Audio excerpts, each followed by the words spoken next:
I thought she was just working late, until I found myself tied up in the woods, listening to her laugh with the man who said he owned her now. That's when I knew, my marriage wasn't broken, it was a setup. I glanced up from the stack of papers in front of me, catching one final glimpse of the man I used to recognize, but he was already gone. All that remained was the sting in my eyes and a silence I couldn't fill. I switched the radio dial, hoping for some kind of distraction, landing on a strange late-night talk show where callers shared stories about Bigfoot sightings and alien abductions. Oddly fitting, I thought. The same tired song had been playing on repeat for hours, and I just couldn't take it anymore. Why, you might ask? Because that song dragged me right back into memories I was trying hard to leave behind. Memories of her. Maybe I should start from the beginning. I'm Stan Shipman. Been married to Rachel Dalton for 5 years. We were high school sweethearts, the kind of couple people used to say were meant to be. So why am I on the freeway in the middle of the night, running from everything I've built? That answer lives in the cracks of my marriage, the parts no one ever sees. Rachel used to be this gentle, radiant soul, full of kindness, always looking out for others. But over time, something shifted. Still, I loved her. I really did. I stood by her through everything.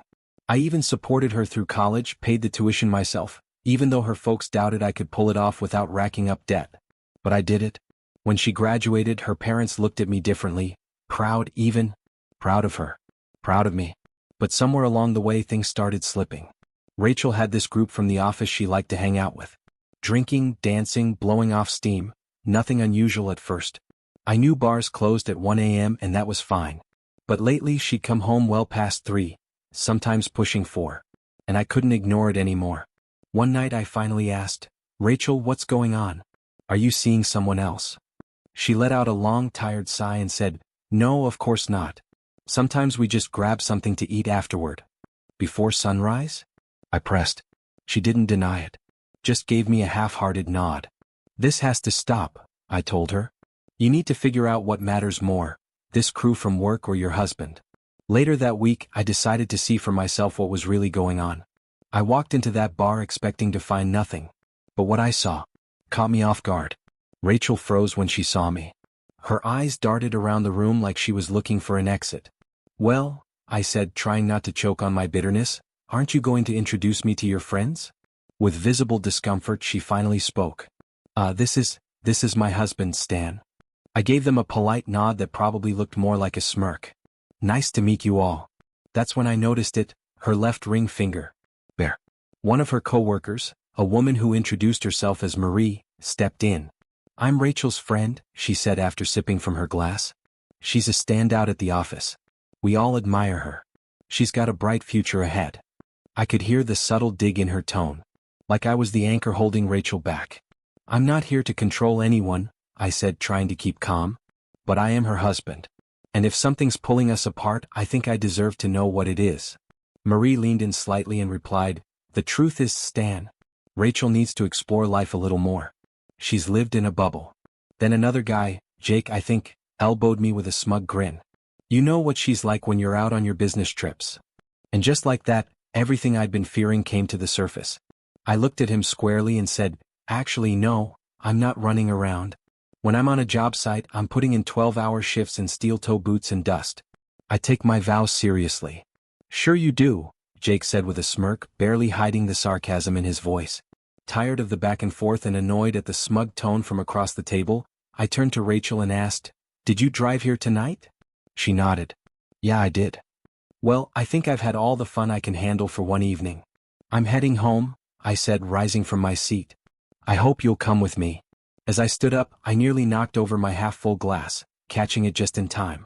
I looked at her, quieter this time. "Did I embarrass you?" I asked gently. Her expression softened. She sighed and slid a little closer to me in the booth. "No, of course not," she said, her voice softer now. "Stan, you have to understand, I work with these people every day. Especially Jake. He's basically my right hand on most projects." "And Marie?" I asked, not hiding the skepticism in my voice. "She's actually above me at the company," Rachel explained. "She's been mentoring me, helping me figure things out." "Does her guidance include giving you marriage advice?" I asked, watching her reaction closely. "What are you talking about?" she replied, blinking. "When you were off dancing with Jake, she came over and gave me a little lecture about how you needed to expand your horizons." I leaned back. Sounded to me like she had it all figured out. Rachel's eyes widened slightly. She said that to you? Sure did. And the way she said it? She looked proud. Like the two of you had come up with some grand plan. I couldn't help but wonder, are you part of it? She looked hurt. Stan, no. I swear. I didn't do anything wrong. Then explain this, I said. Help me understand what's going on here. Because to me, it looks like I'm losing my wife to after-work drinks and whispered advice from people who don't know anything about our life. Rachel's voice softened again. It's not like that. I like being around them. They make the work days feel lighter. I like being around you, I replied. Think maybe you could start spending a little more of your time with your husband? She hesitated, then nodded. I know. Tonight was supposed to be special. Why? I asked, not sure what she meant. It's a surprise, she smiled.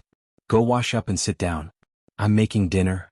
Following her lead, I went to the bedroom, changed into a clean shirt and washed my face. When I returned to the dining room, the table was already set. There it was, her signature lasagna, fresh from the oven, the smell of garlic, meat and bubbling cheese wrapping the room in warmth. 2 glasses of red wine were waiting. I couldn't help but smile. That dish always took me back. It was Rachel's go-to comfort food, and even when we were at odds, her cooking still hit me right in the heart. But that feeling didn't last long. What she said next hit me harder than any snide comment from Jake or smug look from Marie. Stan, I agreed to something tonight. Something I didn't want, but Marie said it was the only way. My smile faded. What are you talking about? Please, she said, reaching for my hand. Just hear me out. She told me this wouldn't mean anything. That it was just physical. That it wouldn't affect our relationship at all. I pulled my hand away slowly, my voice trembling. How could you agree to something like that? Do you even understand what this could do to us? I still love you, Rachel said softly, her voice almost trembling. And besides, Marie told me that a lot of married men fantasize about situations like this. I looked at her, completely stunned. That may be true for some people, Rachel, but not for me. I've told you before, I won't stand for anything that disrespects this marriage. It will destroy us. There's nothing exciting about watching something sacred get torn apart. Rachel didn't say anything. Then Jake, ever the snake, leaned in close to me. His voice dropped to a whisper, and the venom in his words chilled me. If you open your mouth, if you try anything, he hissed, I swear I'll ruin you. That woman? She's mine now. I'll come and go as I please, and you won't stop me. I clenched my fists, every muscle in my body tense as he stood up and turned to another guy at the bar. Let's go, he said casually, like he hadn't just thrown a live grenade into my life. As they walked out, Marie slid over to me with that same smug smile she always wore when she thought she was holding the upper hand. Don't even think about starting trouble, she warned. Jake meant every word. That little scene back there? That was just the beginning. Things can get a lot worse if you don't back off. She lowered her voice even more. If it were up to me, you'd be dealing with this a very different way. But I can't afford to get locked up. So let me be clear, you need to pack your things and get out. Cops are on their way. I squared my shoulders and met her gaze. Yeah. Well, they'll be here soon and I'll be right here waiting. You tell Jake and anyone else that if they cross me again, they won't like what happens next. Rachel, watching all of this unfold, started to dress. She hesitated for a moment, like part of her still thought I was bluffing, but one look at my face told her otherwise. She moved quickly after that, not daring to test me again. The officers arrived not long after. I explained everything I could, laying it all out with as much detail as possible. One of them, Officer Donnelly, was calm but firm. You're going to want to file for a protective order, he said, handing me a business card. Here's the contact for someone from the district attorney's office. Her name's Lauren. I already gave her a call. She said she'd meet you at the hospital. I nodded, trying to hold myself together. The paramedics guided me into the ambulance, checking my vitals on the way. They worked quickly but gently, sensing that the damage wasn't just physical. At the hospital, I was informed that they'd be keeping me overnight for observation. That's probably for the best, one of the nurses said.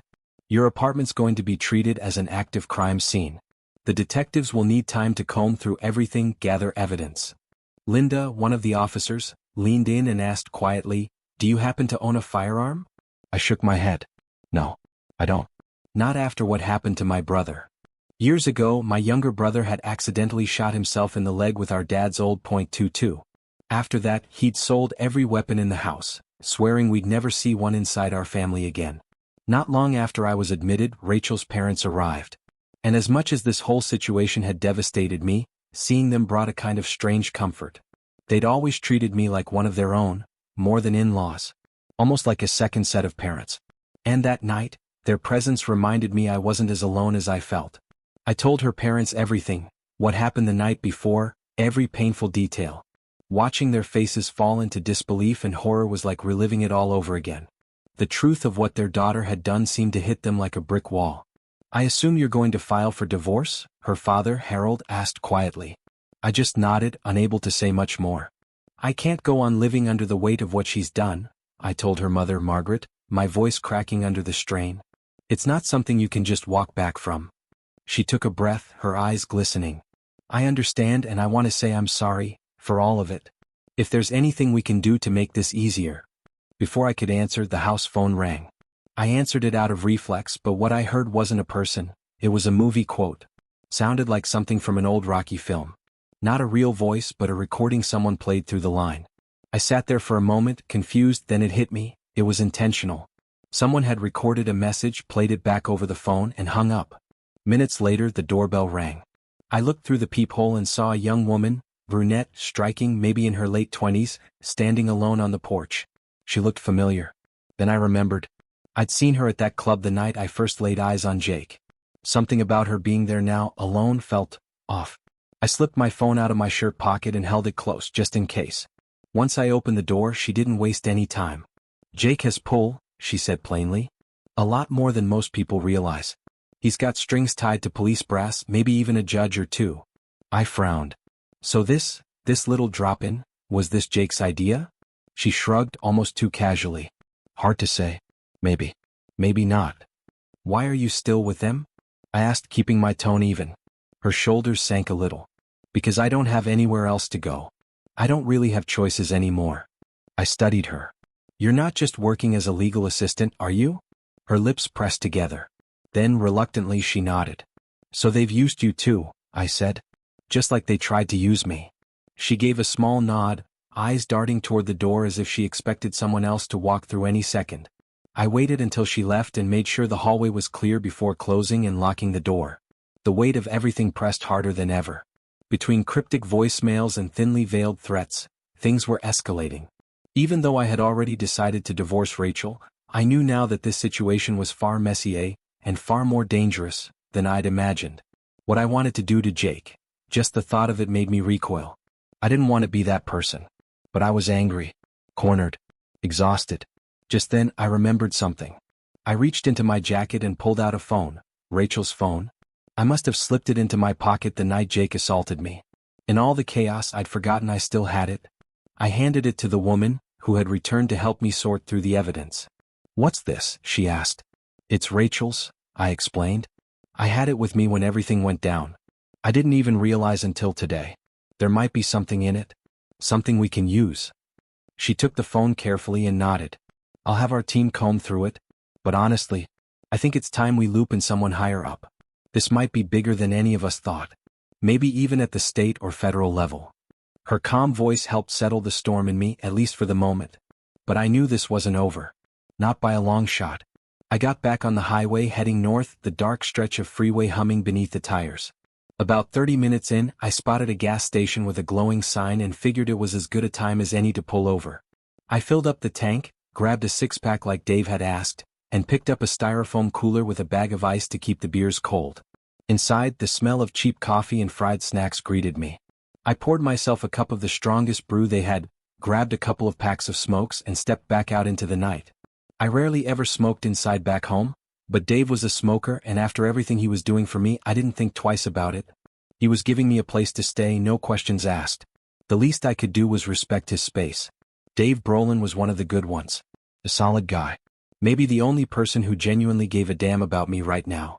It was around 2:30 in the morning when I finally rolled up to his place. A beautiful 2-story log cabin tucked deep into the hills. Quiet. Remote.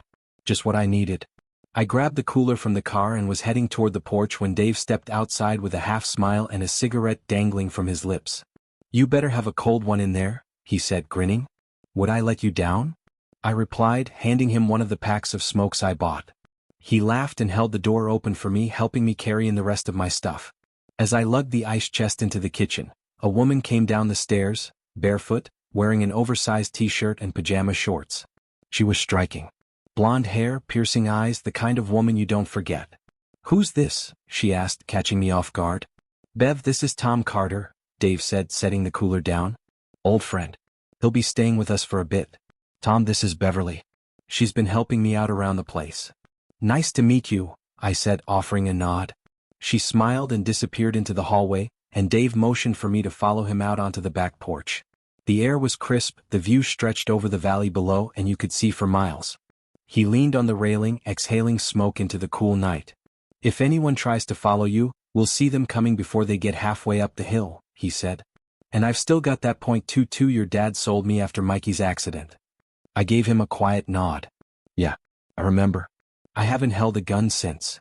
Years ago, my little brother Mikey had found Dad's old .22 pistol and ended up shooting himself in the leg.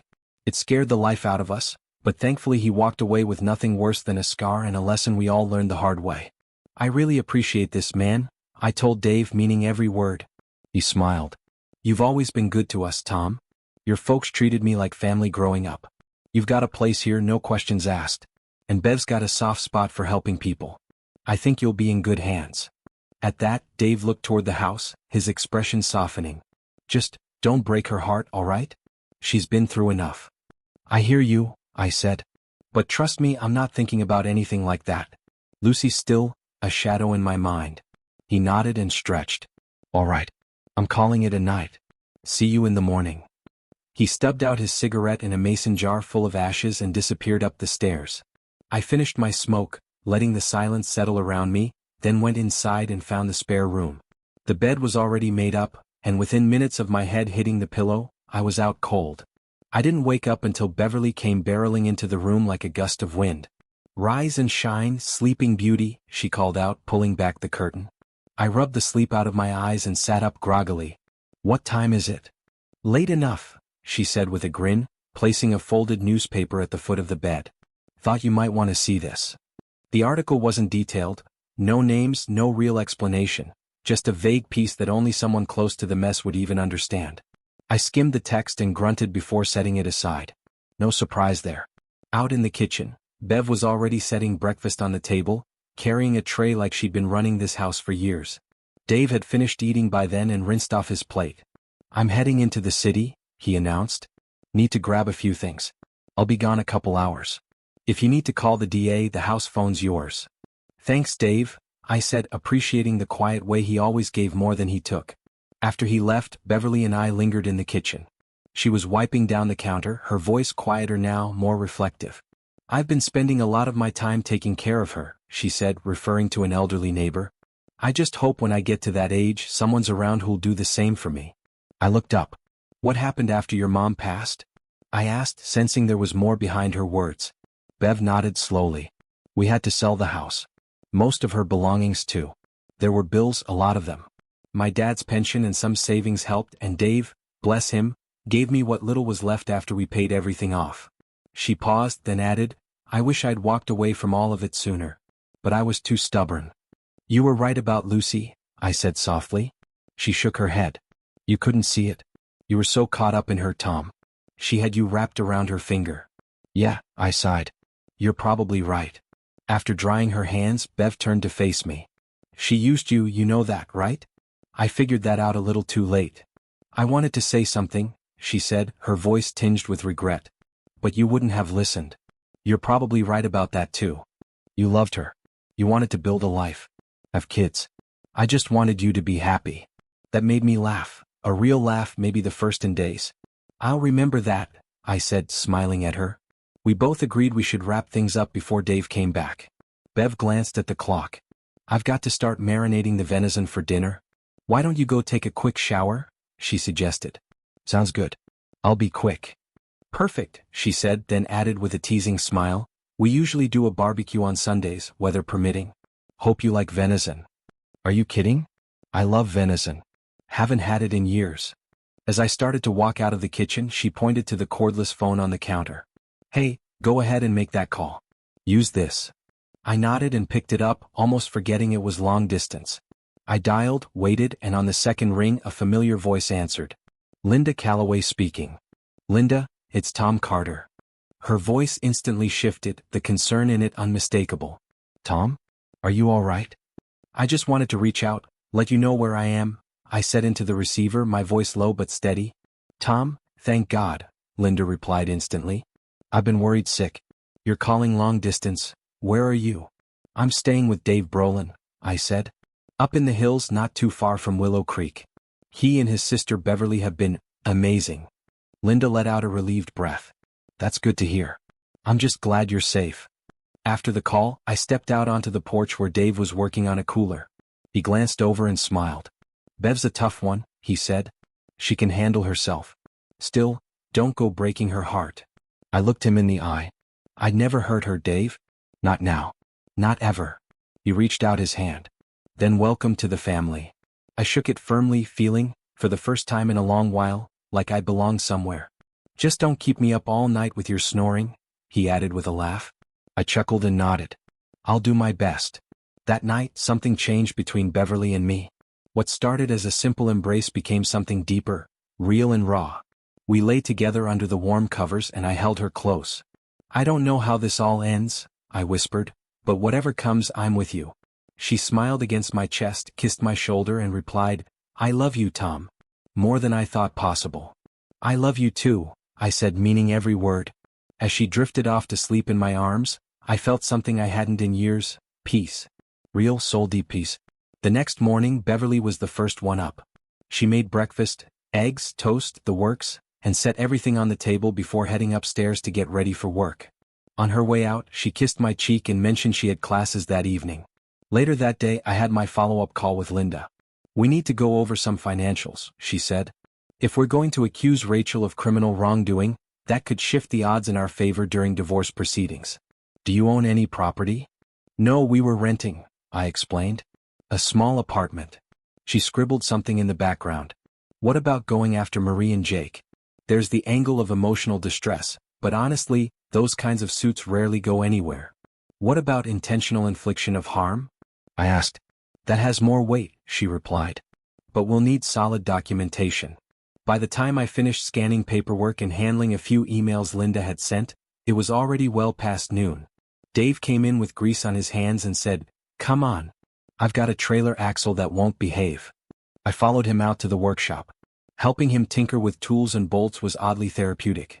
For the first time in days, I wasn't thinking about betrayal, I was just focused on the work. Around 3 o'clock, the workshop phone rang. Dave unplugged it from the extension cord and handed it over. It's your lawyer. I took the phone. Tom here. Linda's voice came through tense. They posted bail. It was set way too low. They're out. Last I heard, they checked into a motel, about 50 miles south of you. I didn't say anything for a moment. Just listened to the wind move through the workshop rafters. Just make sure you're staying alert, Tom, she added. I'm okay, I said. I'm heading east in the morning. I'll keep you updated on where I land. Please do. Can I talk to Mom? I asked. She's in the bathroom, my dad chimed in from the background. But she'll be glad to hear from you. I pressed the phone closer to my ear, straining to hear the faint noises on the other end. Please, tell Mom I'm all right. And that I love her, I said. I will, son, my father replied gently. There was a long pause. Then Linda came back on the line, her voice more tense than before. We've got some news, she said. Jake's been taken into custody, but he's not talking. He's refusing to cooperate. Any idea where the others might be heading? I asked. I can't say for sure, she admitted. But to be honest, I don't think they bought your story. I think they're still looking for you. I asked to speak with my dad again, and a few seconds later, his voice came through the line. Tom? I don't think they're convinced, he said carefully. They didn't buy it. Are you two okay? I asked, the worry catching in my throat. We're safe for now, he replied. But I need to warn you, Rachel and those people she's tied up with, they might be coming your way. What makes you think that? I overheard her on the phone. She was saying things that made it sound like they're heading north. Tell Linda, he added quickly. Tell her to alert the local authorities, especially Highway 31. They're coming fast. Then everything spiraled. My memory blurs in pieces. The taste of dirt in my mouth, the scratch of rope against my wrists. I was on my knees, hands tied behind my back. They dragged me out into the woods behind the cabin. Jake stood over me, his face split into a cruel grin like this was some kind of twisted game. "Let's start with something fun," he sneered. "We'll give your husband a proper send-off." Rachel, no longer the woman I once married but something colder, joined in with a smile that made my skin crawl. "How about a little outdoor show before we say goodbye?" she cooed. Jake laughed. "Come on, baby, make it worth his last breath." What happened next felt like something out of a nightmare. Rachel moved toward Jake, shameless and cruel, taunting me with every step. "You know," Jake said, his voice low and mocking, "while your body's floating down some backwoods creek, I'll be the one she remembers." But something changed. The moment cracked. Marie, who'd been watching it all unfold with an unsettling silence, suddenly lunged at Jake, going for the gun in his waistband. The scuffle was quick, but it ended with a single deafening gunshot. She hit the ground, screaming, blood spreading from her shoulder. Rachel shrieked and ducked behind Jake, fear finally breaking through her manic confidence. Then we all heard it, the deep roar of an engine in the distance. A vehicle. Big. Coming fast. I looked up, still kneeling, heart pounding in my chest. At first, all I could see was a cloud of dust rising behind the treeline, but it was heading straight for us. As the dust settled, I finally saw who had been behind the wheel. Long strands of golden hair streamed in the wind as Beverly stepped down from the driver's seat, calm but determined. Behind her, the flashing red and blue lights of the ambulance cut through the treeline. Paramedics rushed in, immediately tending to Marie and Rachel. "She shot Jake. And Ronnie." Marie cried out, clutching her shoulder as she was lowered onto a stretcher. "Aren't you going to arrest her?" The sheriff, a tall man with a weathered face and steel in his eyes, didn't flinch. "No, ma'am. I'm not." "What?" "This property belongs to Dave Brolin," the sheriff said firmly. "And under the doctrine of property inviolability, Miss Brolin was well within her rights to defend Mr. Carter's life. You're lucky she didn't shoot you too." I watched in silence as deputies handcuffed Rachel and calmly led her out. Her expression was blank, hollow really. It was like watching the shell of someone I used to know. The same woman who once shared my dreams was now being marched away in disgrace. The sheriff turned to me and gave a small nod. "We'll be charging her and Marie both. Assault with intent to kill, conspiracy, trespassing. Thanks to the testimony and the security footage from the house, this case is wrapped up tight." Over the following months, I only saw Rachel and Marie twice, both times in court. Once when Beverly and I gave our testimonies and the second time during sentencing. They looked nothing like the people who once thought they could destroy me. Disheveled, drained, powerless. And in some small, unapologetic way, it made me smile. Not out of malice but out of relief. Justice had finally arrived. Thanks to Beatrice, my lawyer and a powerhouse in the courtroom, we finalized the divorce quickly. Her relentless work and firm conviction convinced the judge that Rachel wasn't entitled to anything. No property, no compensation. Not even a dime. A clean break. And a new beginning.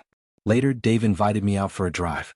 He took me to a stretch of open land nestled at the base of the mountains. I looked around, puzzled.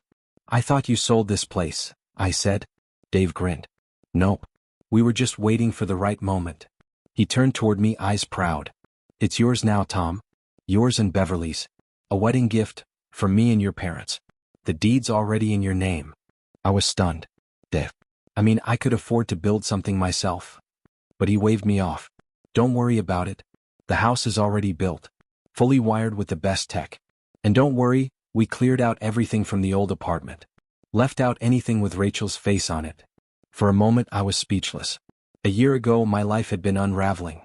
And now, I was standing at the threshold of something new, solid, honest, and real.